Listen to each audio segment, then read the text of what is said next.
What if I told you the world might end tomorrow? That's the claim that's been spreading like wildfire online, leaving people both terrified and fascinated.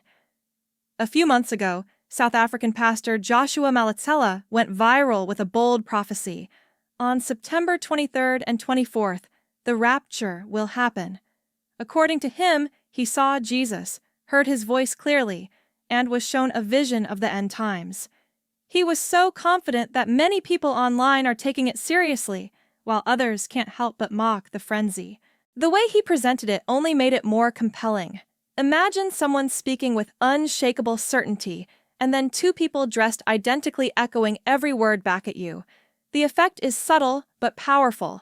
Social media, especially TikTok, amplifies this kind of content. And suddenly the prediction isn't just a statement. It's a conversation everyone wants to join. The buzz around this rapture prediction has sparked what many are calling rapture talk, a mix of serious believers and satirical observers, all sharing, reacting, and debating what might happen. But then there's the behavior it inspires. Some people are preparing in unusual ways. Cars are being sold. Belongings are being liquidated. If you think about it, though, it doesn't make much sense. If the world really ends, what will anyone do with the cash? You won't have time to spend it. Some of these actions seem more performative than practical, a strange mix of faith, fear, and, in many cases, attention-seeking. TikTok is full of videos documenting these choices, people selling possessions, handing out money, or simply broadcasting their panic. It's a surreal, digital reflection of human behavior at its most extreme. Not everyone treats these predictions lightly. While most of us scroll, laugh, or roll our eyes, some take it very seriously. There are reports of people experiencing real distress, even making life-altering decisions based on these claims. The idea that the world is about to end can push people toward risky behavior, and that's something we can't ignore. While the prophecy itself is unverified, the psychological impact is undeniable. These events show how fear, hope, and uncertainty can combine to drive people toward extreme choices.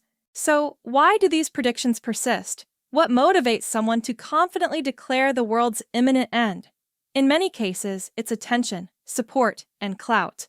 Pastors and online influencers gain followers, donations, and engagement. If the prophecy comes true, they're revered.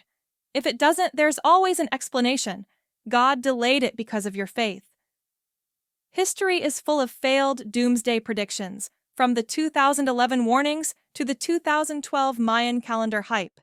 Each time the cycle repeats, and the influencers remain influential, sometimes even more so. After the date passes and nothing happens, most prophets rarely admit they were wrong. Instead, they create a narrative that shifts the blame, prolongs the story, or introduces a new timeline. The rapture has been delayed, they might say. Your faith caused God to wait. And suddenly, the discussion continues, and a new wave of believers and skeptics jumps in. This pattern is familiar, almost ritualistic, and social media ensures it spreads faster and further than ever before.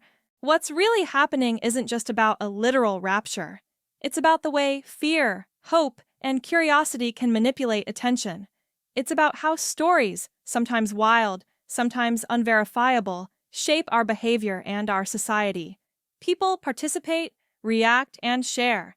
Not always because they believe, but because it's irresistible to be part of a viral phenomenon.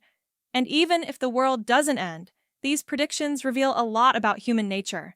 Our fascination with the unknown, our need for dramatic narratives, and our desire to feel part of something bigger than ourselves. So, if you're watching this after September 24th, congratulations! You made it through another viral prophecy. But don't get too comfortable. The next doomsday prediction is never far away, and the cycle will continue. People will sell their cars, share their fears, and spark debates online, all over again. What's important is to observe, learn, and maybe even laugh a little at the wild, unpredictable ways humans react when confronted with the idea of the end. In the end, the real story isn't whether the rapture happens, it's how we respond when someone claims it will.